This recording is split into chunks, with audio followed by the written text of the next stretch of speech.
अस्सलाम वालेकुम फ्रेंड्स, आज हम बना रहे हैं निहारी। और निहारी बहुत ही मज़ेदार, बहुत डिलीशियस बनाने वाले हैं। बाज़ार से तो बहुत ही ज़्यादा मज़ेदार हमारी निहारी ये बनकर तैयार हुई है। तो फ्रेंड्स चलिए हम जल्दी से इसकी रेसिपी देख लेते हैं। तो यहाँ पर इसको बनाने के लिए हमने यहाँ पर बीफ का गोश्त लिया है। 1 kg हमारे पास गोश्त है और आप देख सकते हैं बड़े बड़े पीसेस में कटवा लिया है हमने। और बॉन्ग का गोश्त यूज़ कर रहे हैं हम निहारी बनाने के लिए। और 2 बड़े साइज़ की हमने हड्डियाँ ले ली हैं। 1 किलो गोश्त है और हमारे पास 2 हड्डी है अलहदा से। बॉन्ग का गोश्त हमने यूज़ किया है। 3 खाने के चम्मच लहसुन अदरक का पेस्ट है। और शान निहारी मसाला हमने यहाँ पर लिया है।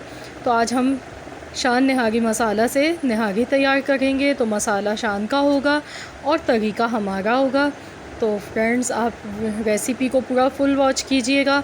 तो यहाँ पर मैंने 1 प्याली कुकिंग ऑयल ली है और इसमें सबसे पहले हम गोश्त डालकर फ्राई करेंगे। तो फ्रेंड्स अगर आप चैनल पर नए हैं, आपने अब तक चैनल को सब्सक्राइब नहीं किया है, तो प्लीज़ काइंडली आप मेरे चैनल को सब्सक्राइब कर लें। और आज की रेसिपी अच्छी लगे तो वीडियो को लाइक कर दीजिए। अब हमने देखिए गोश्त को इतना फ्राई किया है कि गोश्त का कलर चेंज हो चुका है। तकरीबन 2 मिनट तक मैंने फ्राई किया है इसे। और अब मैं इसमें मसाला डाल रही हूँ, शान फूड मसाला। तो मैंने यहाँ पर ये 2 पैकेट लिए हैं। ये 1 किलो गोश्त के हिसाब से बिल्कुल बेस्ट हैं। अब मैंने ये दोनों पैकेट इसमें डाल दिए हैं और अब मैं इन्हें मिक्स कर लेती हूँ। और अब साथ ही में मैं इसमें अदरक लहसुन का पेस्ट भी डाल दूँगी। और फिर इन दोनों चीज़ों को अच्छी तरह से हम फ्राई कर लेंगे। और फ्राई करते टाइम इस चीज़ का ध्यान रखना है कि मसाला जल ना जाए। लगातार चम्मच चलाते हुए हमें इसको पकाना है। और मसाला अगर आप इस तरीके से अच्छी तरह से फ्राई करके निहारी बनाएंगे तो निहारी बहुत ही लाजवाब और बहुत टेस्टी बनेगी इन मसालों के साथ। तो फ्रेंड्स देखिए इसको तकरीबन 2 मिनट हो गए हैं हमें भूनते हुए। बस 2 मिनट से ज़्यादा नहीं भूनना है। और गैस का फ्लेम हमने लो टू मीडियम रखा है।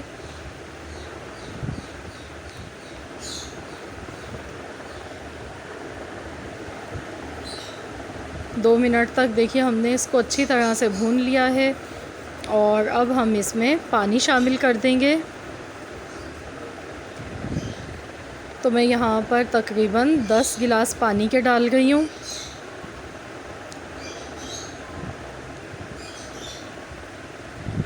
पानी हम इतना डालेंगे कि गोश्त गल जाने के बाद भी इसमें पानी रहना चाहिए, शोरबा। अब मैंने इसमें वो जो 2 हड्डी मैंने आपको दिखाई थी बड़े साइज़ की थी हमारे पास, ये मैंने अब इसमें डाल दी है। और अब हम इसको कवर कर देंगे एक बॉयल आने के बाद। और इसको हम गोश्त गल जाने तक पकाएंगे। 1 से 1.5 घंटे तक हमें अच्छी तरह से पकाना है, जब तक गोश्त गल नहीं जाता है।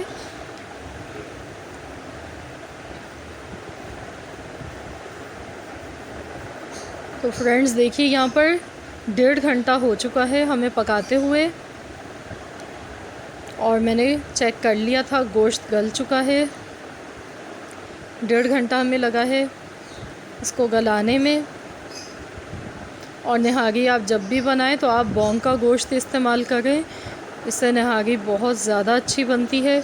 तो फ्रेंड्स अब हम इसमें, मैंने यहाँ पर ये आटा लिया है। ये देखिए मैंने ये वाले 4 चम्मच लिए हैं। तो नॉर्मल जो खाने के चम्मच होते हैं हमारे पास, तो आपने 4 चम्मच आटा लेना है, जो हमारे घर में नॉर्मली यूज़ होता है रोटी पकाने के लिए, वही आटा मैंने लिया है। और मैं अब इसको पानी में मिक्स कर रही हूँ। और अच्छी तरह से मिक्स कर लेना है, इसमें गुठलियाँ नहीं रहनी चाहिए। ये काफ़ी गाढ़ा है इसलिए मैं थोड़ा सा पानी और डाल रही हूँ इसमें। और देखिए इसकी कंसिस्टेंसी इस तरह की होनी चाहिए। तो अब हमने ये बैटर तैयार कर लिया है और अब हम इसको मिला लेंगे निहारी में। और गैस का फ्लेम हमने फुल कर दिया है, हाई है। और हम इसमें जल्दी जल्दी डालते जाएंगे और चम्मच जल्दी जल्दी चलाते जाना है। अगर आप लगातार चम्मच नहीं चलाएंगे तो इसमें लम्स बन सकते हैं। तो आपको फ़ौरन इसमें इस टाइम पर चम्मच चलाते रहना है ताकि कोई लम्स वगैरह ना बने। तो ये देखिए फ्रेंड्स निहारी हमारी गाढ़ी होना शुरू हो चुकी है।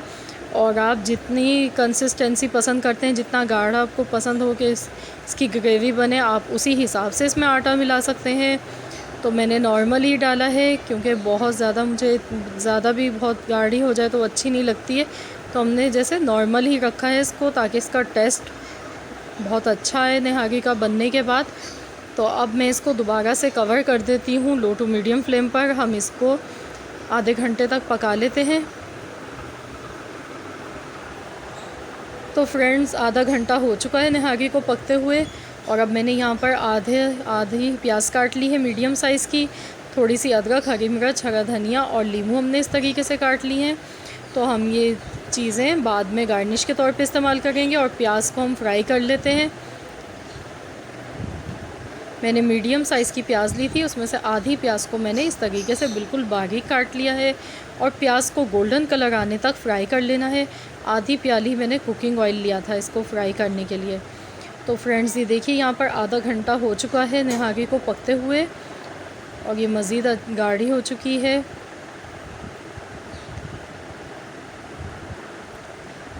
और इसको आटा डालने के बाद निहारी को आप ज़रूर आधे घंटे तक पकाइए, ताकि फ्लेवर इसमें अच्छी तरह से आ जाए। तो अब हमने प्याज को फ्राई कर लिया है, और ये हम इसमें भगार डाल देंगे इस तरीके से।